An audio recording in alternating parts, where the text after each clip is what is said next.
ಆಲಕ್ಕಿ ನುಡಿದೈತೆ ತಾಯಿ ಆಲಕ್ಕಿ ನುಡಿದೈತೆ ಆಲಕ್ಕಿ ನುಡಿದೈತೆ ತಾಯಿ ಆಲಕ್ಕಿ ನುಡಿದೈತೆ. ಐ ಬುಡ್ಬುಡ್ಕೆ ಬಂದಾನ. ಅಜ್ಜಾರ್ ನಮಸ್ಕಾರ ರೀ.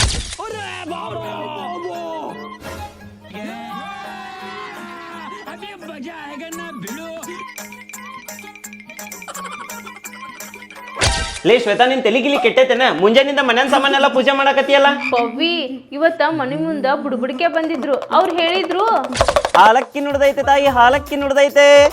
ನಿಮ್ಮ ಮನೆಯಾಗಿನ್ನು ಇಲೆಕ್ಟ್ರಾನಿಕ್ ಸಾಮಾನೆಲ್ಲ ಹಾಳಾಗಕ್ ಬಂದೈತೆ. ಸಾಮಾನು ಹಾಳಾಗಬಾರ್ದಂದ್ರೆ ದಿನ ಪೂಜೆ ಮಾಡ್ಬೇಕಾಗ್ತೈತೆ.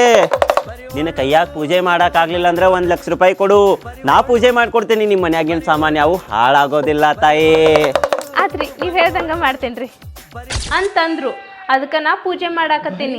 ಲೇ ಹುಚ್ಚ, 1 ಲಕ್ಷ ರೂಪಾಯಿ ಕೊಟ್ಟ ಹೋಮಾನು ಮಾಡ್ಸೋದ್ ಬೇಡ, ಹವನಾನು ಮಾಡ್ಸೋದ್ ಬೇಡ.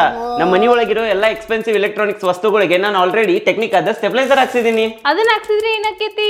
ಅದನ್ನ ಹಾಕ್ಸೋದ್ರಿಂದ ಯಾವುದೇ ಸಾಮಾನುಗಳು ಹಾಳಾಗಂಗಿಲ್ಲ. ಆ ಇಲೆಕ್ಟ್ರಾನಿಕ್ ಸಾಮಾನು ಬಾಬಾ. ನೀವು ಬುಡ್ಬುಡ್ಕೆನ್ ಮಾತು ಕೇಳ್ಕೊಂಡು ಅದು ಇದು ಮಾಡು ಬದ್ಲಿ ನಿಮ್ಮ ಮನಿ ಒಳಗ ಇಲೆಕ್ಟ್ರಾನಿಕ್ ವಸ್ತುಗಳಿಗೆ ಟೆಕ್ನಿಕ್ ಆದ ಸ್ಟೆಬಿಲೈಸರ್ ಹಾಕಸ್ರಿ, ಅವಾಗ ಹಾಳಾಗಂಗಿಲ್ಲ.